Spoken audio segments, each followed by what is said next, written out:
تو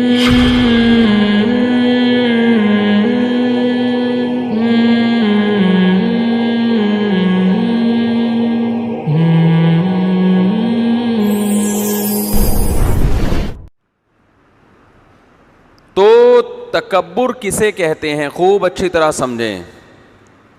تکبر کہتے ہیں کہ اپنے کمال کو اپنا سمجھنا.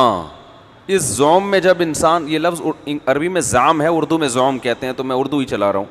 اس زوم میں جب کوئی شخص مبتلا ہو جاتا ہے نا کہ یہ میرا ہے، وہاں سے اس کی بربادی شروع، بیڑا غرق شروع. سمجھ رہے ہو؟ وہ سمجھتا ہے میرا. یہ کھوپڑی کے کام نہ کرنے کی علامت ہے.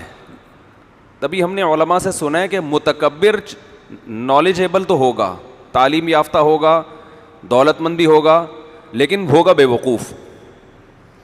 جس کی عقل صحیح کام کر رہی ہو، جو حقیقی معنی میں عقل مند ہو، وہ کبھی بھی متکبر نہیں ہوتا، کیونکہ اس کو یہ بات پتہ ہوتی ہے کہ یہ کچھ بھی میرا نہیں ہے، میں ہی اپنا نہیں ہوں. مجھے یہ باڈی خدا کی طرف سے گفٹ ملی ہے، ہر چیز اللہ کا گفٹ ہے. تو جس کو بھیک میں کچھ ملا ہوا ہو، وہ کہاں اکڑتا ہے میرے بھائی؟ بھیک ملی ہوئی ہے. اکثر ایک مثال میں اس کی دیتا ہوں. تکبر کا علاج بھی یہی ہے. یہ مثال سوچا کریں، اس سے انشاءاللہ تکبر بھی ختم ہوگا. کہ ایک فقیر تھا، غریب مسکین، دھتکارا ہوا ہر در سے. وہ چلا گیا کسی سیٹھ کے دروازے پہ، نوک کیا اس نے.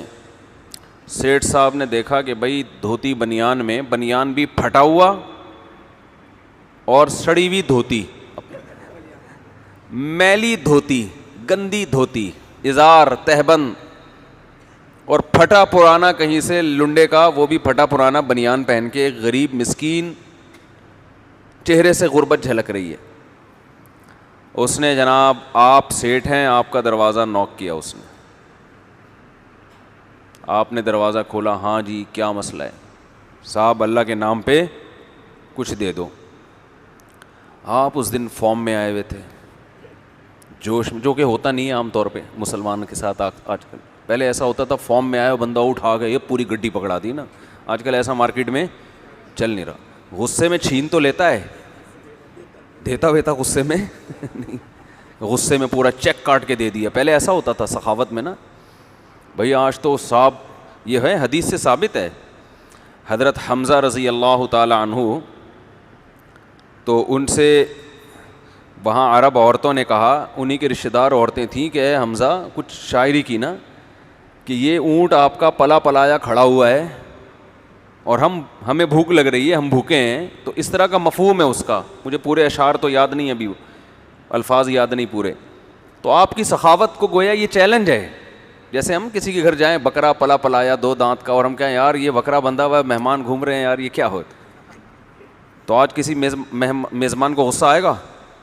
غصہ آیا، بے نہیں یہ کاٹ کے چلو بھائی ذبح کیا، یہ لو، نہ وہ پھر بھی کاٹے گا مرغی.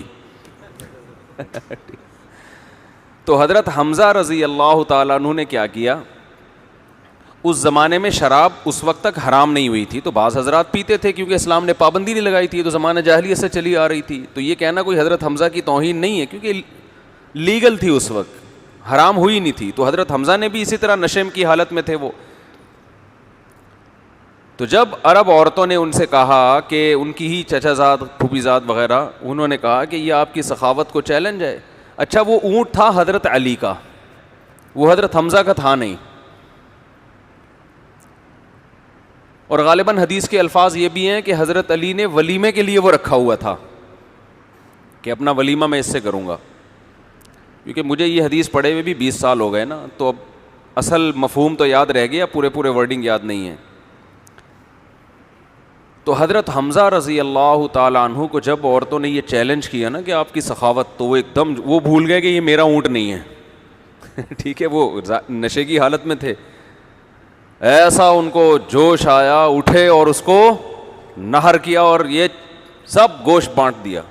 عرب میں سخاوت بہت تھی، خاص طور پر نبی صلی اللہ علیہ وسلم کے جو آپ کے جو رشتہ دار تھے، وہ تو حضرت ابراہیم کی اولاد اور قریشی ہاشمی، ان کا تو بہت مشہور تھی سخاوت. حضرت علی فرماتے ہیں جب میں آیا تو میں اپنی آنکھوں پہ قابو نہیں رکھ سکا. اپنے اونٹ کا جب میں نے یہ حال دیکھا نا, تو اس زمانے میں تو ایسا بہت ہوتا تھا, جوش میں آ کے پورا اونٹ ذبح کر دیا, چیک کاٹ کے دے دیا, لے بھائی جتنے رقم ڈالنی ہے ڈال دے. آج کل اس طرح کی سخاوت مارکیٹ میں کیا چل رہی ہے؟ شاٹ, غصے میں قتل کرنا ملے گا آپ کو. جوش میں آیا بندہ مار دیا, جوش میں آیا سب کچھ چھین لیا اس سے, جوش میں آیا بیوی کو معاذ اللہ دھکے دے کے باہر نکال دیا. تو اس طرح کے جوش ملیں گے. جوش میں آ کے کوئی اچھا کام ایک دم بہت ہی کوئی اچھا کام کر دیا, ایسا مارکیٹ میں شارٹ ہو رہا ہے. تو آپ کے گھر نوک کیا کس فقیر نے, آپ ایک دم جوش میں آ گئے, اس کے آنسو دیکھے آپ نے, اس کے پھٹا ہوا بنیان, اور آپ کو اللہ کی نعمتیں یاد آئیں, یار میرے رب نے مجھ پر کتنا انعام کیا, اور یہ دیکھو بیچارہ کس حالت میں. آپ اس کو گھر لے کر آئے, آپ نے اس کو اس کی سروس کروائی, پہلے نہانے سے کام نہیں چل رہا تھا, اتنا میلا ہو چکا تھا, سروس کروائی آپ نے, اس کی ڈیٹول سے نہلایا آپ نے, اس کو خوب نہا دھو کے آپ نے اس کو 3 پیس سوٹ پہنایا, جو آفس جانے کے لیے آپ استعمال کرتے ہو نا, 3 پیس سوٹ ٹائی, ایک بڑا ڈیسنٹ قسم کا اس کو لباس پہنایا, اس کے بال کنگھی کی بنایا, تمیز سے کھانا کھلایا اس کو. اور آپ نے کیا کیا, جوش میں تو کچھ بھی ہو سکتا ہے نا, آپ نے اس کو ایک گاڑی پکڑا دی کہ یار تو بھی عیش کرو, اور نوٹوں کی ایک گڈی 5-5 ہزار کی اس کی جیب میں پکڑا دی, بولا چل جا. کیا بولا؟ چل جا عیش کر یار.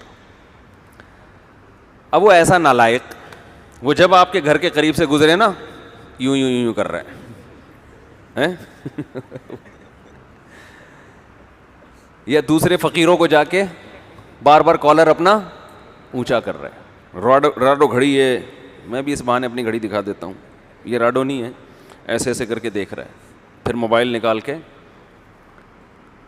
اور پھر جو باقی فقیر تھے نا ان کو دھتکار رہا ہے, دفعہ ہو یہاں سے, غریب لوگ کہیں کے. اب دوسرے فقیر تو اس کو سیٹ سمجھیں گے نا, وہ دوسرے فقیر اس کے پاس آ رہے ہیں, بھائی اللہ کے نام پہ کچھ, چل بھاگ یہاں سے, بدبو دیکھ, اسمیل دیکھ کتنی آ رہی ہے, آ جاتے ہیں, اور کوئی کام دھندا ہے نہیں. تو اب آپ بتاؤ, وہ جو اصل سیٹ تھے, جو آپ تھے, جب آپ اس کو یہ حرکتیں کرتے ہوئے دیکھو گے, آپ کو غصہ آئے گا کہ نہیں آئے گا؟ ہے بھائی, آئے گا کہ نہیں آئے گا؟ آپ ایک تھپڑ مار کے اس کو گھر لے کے جاؤ گے, بولے کہ جا واش روم میں کپڑے اتار, تیرا وہی بنیان جو ہے نا وہ لٹکا ہوا ہے, پہن, دھوتی پہن, پتلی گلی سے نکل. تو جیسے اس فقیر پہ تکبر سوٹ نہیں کرتا, اس لیے کہ یہ چیزیں اس کو بھیک میں ملی ہیں, اپنا کمال نہیں ہے. تو میرے بھائی ہمیں بھی جو کچھ ملا ہے یہ اللہ کی طرف سے بھیک میں ملا ہے, ہمارا اپنا تھوڑی ہے. یہ آنکھ اپنی ہے ہماری, یہ کان ہمارے اپنے ہیں, یہ ناک, یہ جسم کے ایک ایک عضو, الم نجعل لہ عینین, کہا ہم نے تمہاری آنکھیں نہیں بنائی کیا, ولسانا وشفتین, دانت, زبان, اور یہ تمہارے 2 ہونٹ, یہ تو ہم نے بنائے ہیں. پیدا ہوئے تو ہمارے پیٹ بھرنے کے لیے بہترین خوراک کا ماں کی چھاتیوں میں انتظام کر دیا, بہترین خوراک کا. وہ اللہ نے پیدا کیا دودھ, نہ یہ سائنسدانوں نے پیدا کیا, نہ یونیورسٹیوں کے لیکچراروں نے پیدا کیا, جن کو سن سن کے آپ ایتھیسٹ بن رہے ہو, خدا کا انکار کر رہے ہو. لوگ سائنسدانوں کو پڑھ رہے ہیں نا, جو پڑھا لکھا آدمی زیادہ بھٹک رہا ہے, جو پڑھا لکھا آدمی ہے نا وہ دین سے زیادہ دور ہو رہا ہے. تو میرے بھائی نہ یہ فرانس کے سائنسدانوں نے پیدا کیا تھا آپ کی ماں کی چھاتیوں میں دودھ, نہ جیپنیز نے, جن کی صبح شام آپ تعریفیں کرتے ہو, جیپنیز اتنے اچھے, فرانسیسی اتنے اچھے, مولوی اتنے گندے, یہی ہوتا ہے نا. ابے یہ مولویوں کو دیکھو, ادھر سائنسدانوں کو دیکھو, یار یہ کیسے پینڈو ہوتے ہیں, وہ کیسے پڑھے لکھے ہوتے ہیں. بھائی مولوی جیسا مرضی ہو, وہ تمہیں خدا سے ملانے کی باتیں کر رہا ہے, یہ سب خود بخود تھوڑی ہو رہا ہے. خدا کہتا ہے ماں کی چھاتیوں میں دودھ سائنسدان پیدا نہیں کرتے, میں نے پیدا کیا ہے. تمہاری ماں کے دل میں جو تمہاری محبت ہے وہ کس نے ڈالی ہے؟ اللہ نے ڈالی ہے. یہ آٹومیٹیکلی نہیں ہوا یہ سب کچھ, اگر ہر جننے والی اپنے بچے سے محبت کرتی تو مچھلی کیوں نہیں کرتی اپنے بچوں سے محبت؟ سانپ کی مادہ کیوں نہیں کرتی اپنے بچوں سے محبت؟ ہر مخلوق اپنے بچوں سے محبت نہیں کرتی ہے. بہت سی مچھلی میں نے تو پالی ہے نا, ادھر مچھلی کے انڈے سے بچے نکلے, ماں سب سے پہلے کھانا شروع کرتی ہے ان کو, وہ نہیں پالتی. لیکن ادھر مرغی کے انڈوں سے بچے نکلتے ہیں تو آپ اس کی ٹون ہی چینج ہو جاتی ہے.